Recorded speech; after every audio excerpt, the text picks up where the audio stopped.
Hi, everybody. Thank you for having us. My name is Bill Connolly. I'm Kelly Coonan. And as he mentioned, we represent Red Sourceful. Let's get started. So we are very excited to share with you today some of the work that we've been doing over the past couple of days on the Lifesavers brand, an iconic brand that pretty much everyone knows, but doesn't really have an association with. So let's take a look at the brand today. The unique offering in the brief, shape, flavor, texture, these are all things that people understand about the Lifesaver brand. A strong but aging fan base, women 35 to 55 that buy the brand, but they don't really associate with it. And for that reason, there's sort of this muddling in the brand personality. And so that's the problem we aim to solve today, right? To develop a personality for the brand of Lifesavers that will resonate with a younger demographic and allow us to insert them into the conversation in natural and organic ways. The challenge, you don't need to go back. The challenge, I think, is self-explanatory. I just wanted to highlight that there's without paid media, which increases the challenge substantially. So what do we know about these people? Well, we do know a lot about them. They're young. They are connected to the internet. They use mobile devices. These are things that are not that surprising. We also know that they are more stressed than any generation in history. And there's a number of reasons behind that, and I'm sure that doesn't surprise you. But what was interesting is the way that they deal with their stress. So we found that 36% of these people engage by eating when they're stressed out. 41% turn to the internet. And a whopping 50% of these Gen Zers identify themselves as foodies, which I thought was a term that skewed a little bit higher. Foodies is a community, right? It's a community of people who are engaging with each other, creating content. So that was interesting to us. Like I mentioned, it's not surprising that these people are stressed out, right? Life is just as stressful as it always has been, but you're bombarded on Facebook, on social, with all these micro success stories of your peers. Credit card debt is at an all-time high. These people are having to make life decisions in the face of all of this momentum and noise, and it's very stressful to them. If you go to the next one. And so what have they done about it? Well, interestingly, they've co-opted their own idea and their own conversation around this idea of #adulting, which, as you'll see, is them having funny and creative yet practical ways of helping each other navigate this world of emerging adulthood. And some more trends to that effect, right? Since about 2012, when the older part of this demographic, 24-year-olds, entered the workforce, they've had to realize, well, what the hell do I do now? And the one on the slide before that I loved is being an adult is really just Googling how to do stuff, which I think a lot of people it resonates with a lot of people, myself included. I'm 27. If you go to the next slide, please. So that brings us to the idea. How are we going to activate this? Well, we are going to, as I said, create a brand narrative that is interesting, engaging, and does more to build a natural insert for the Lifesaver brand into these people's lives. And so we created a brand narrative, which I'll read for you now. We're a candy company that delivers more than just sweet moments. You know that feeling when you first take a bite of candy and smile a little? Well, that's what we deliver, a feeling of simple happiness. We believe in letting your stress melt away and escaping to a simpler time when candy solved everything. We believe in not taking ourselves too seriously, and that no matter how old you are, you deserve to take a pause and take your inner kid out to play. I should have worn my glasses. All right, if you go to the next one, please. So how does this manifest for Lifesavers, right? Well, we decided to create a branded hashtag that will be the umbrella for all of the activations that will follow. #HowToAdult, a creative and practical way for us to help these emerging adults navigate their adult life, as well as take a break when they need to and just think back to times that were simpler. And I'll turn it over. Yeah, so really the key core of this execution is going to be a branded content series. So, they're taking breaks when they're stressed to deal with it on the internet. So we're going to be there not only to entertain them, but to help them so they can take a break, step back, and have a new sense of focus that they got from Lifesavers.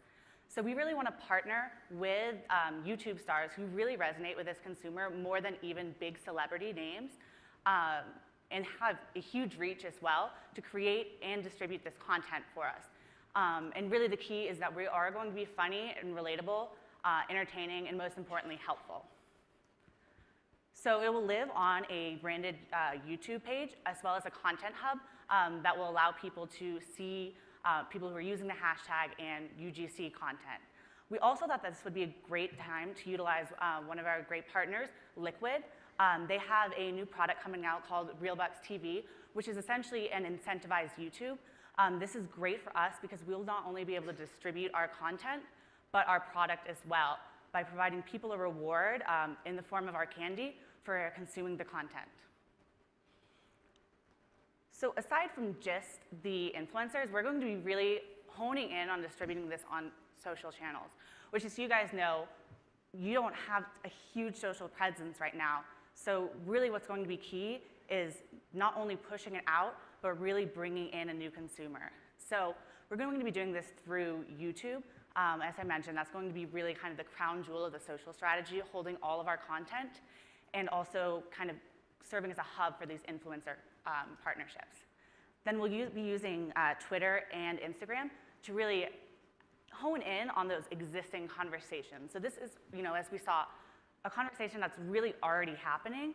We want to become a part of it and offer help where no brand is already and, really become a peer for them. So we'll find people who are hashtagging it and engage in the conversation. And then we don't want to neglect our core consumer already who is on Facebook.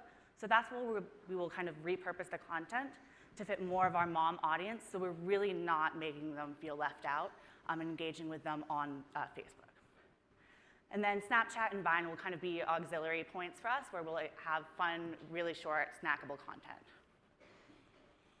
It's kind of the key to our distribution channel. As I mentioned before, we don't have a huge follower base. So we're going to tap into people on Twitter and Instagram who are hashtagging existing hashtags like adulting, adult fail. There's a huge list that goes on. I probably couldn't even say them all in the time we have. So we're going to find them when they're in their triumph or where they're stressing out, and we're going to offer them a reward or help. So this guy right here, Jared, was tweeting, "First morning in my new apartment, and I set off the alarm making pancakes." So we'll say, "Good job, you made pancakes. That's more than I did this morning. Here's a reward in the form of a digital coupon." But if it's someone who's tweeting about the struggles of getting a new car, maybe we'll send them to a link of our content that is our advice on how to negotiate at a car dealership. We also really want to extend this in real life as well through guerrilla activations. So we'll really locate key adulting places, such as IKEA, and really come in and be the lifesavers for this consumer. So I'm sure you guys can all relate to me in that we've all had meltdowns in IKEA. So when they get to that checkout point, which nobody's happy at that point, we'll have Lifesaver come in and offer an added bonus, like building their furniture for them. So that way they can avoid a second meltdown as they're putting their bed together. Other potential activations include College Move-In Day, offering help moving the boxes. Do you have a question? Yeah, I do have a question. Going back to the YouTube influencer strategy, so you said that these videos that the influencers are going to be making are going to be housed on your page. Don't you think it would be more beneficial to have the influencers leveraging their followings and putting the videos up on their pages and their channels? It would be both. So we would be having it live on our own branding content page that kind of serves as a hub. But we'll also be having them sharing it to their followers as well, with kind of a note that's like, see my friend Connor, he also created a piece on the hub to kind of get these two different sources communicating together and on our brand page, which is where we want them in the end. Quick follow-up to that, how would you incentivize the influencers, or would you incentivize the influencers? That would be kind of a production cost we would be paying them to produce. And we have that built in a little bit later. In the budgeting, yeah. And then just some other activations include going into a laundromat, giving out quarters. I know I never have enough of them myself. Election day, finding people who have I voted stickers or outside of polling centers and rewarding them, and also providing fun content that gives our generation a really knowledgeable point of view as they're going into that voting booth, but with a fun sense of humor.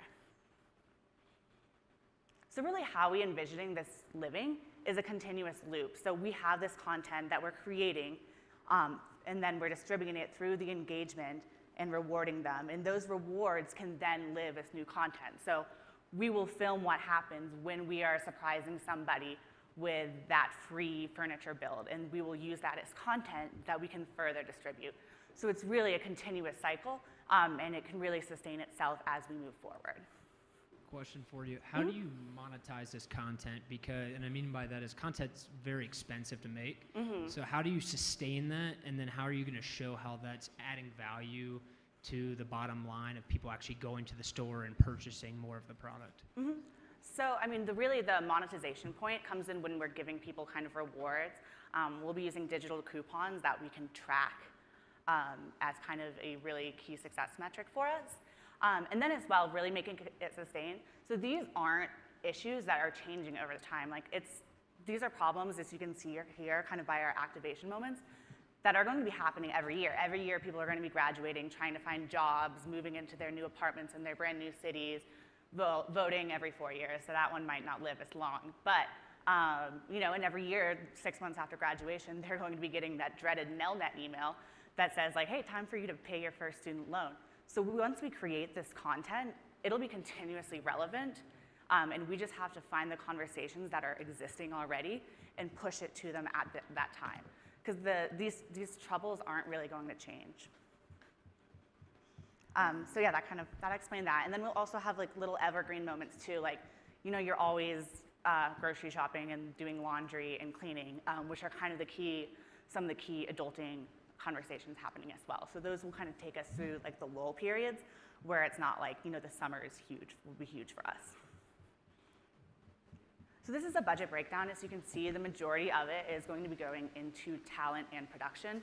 And then, we eventually see this moving forward once we see success organically, potentially putting paid money behind, especially our social efforts. And then just because we have 4 seconds and I ruined my social media profile for this, we tried to activate this, and so we tweeted Donald Trump 9 times in the last 3 hours to see if he would contribute to the conversation. He did not, and I lost 47 followers. So thank you guys so much. We appreciate your time. That's dedication. Thank you, guys.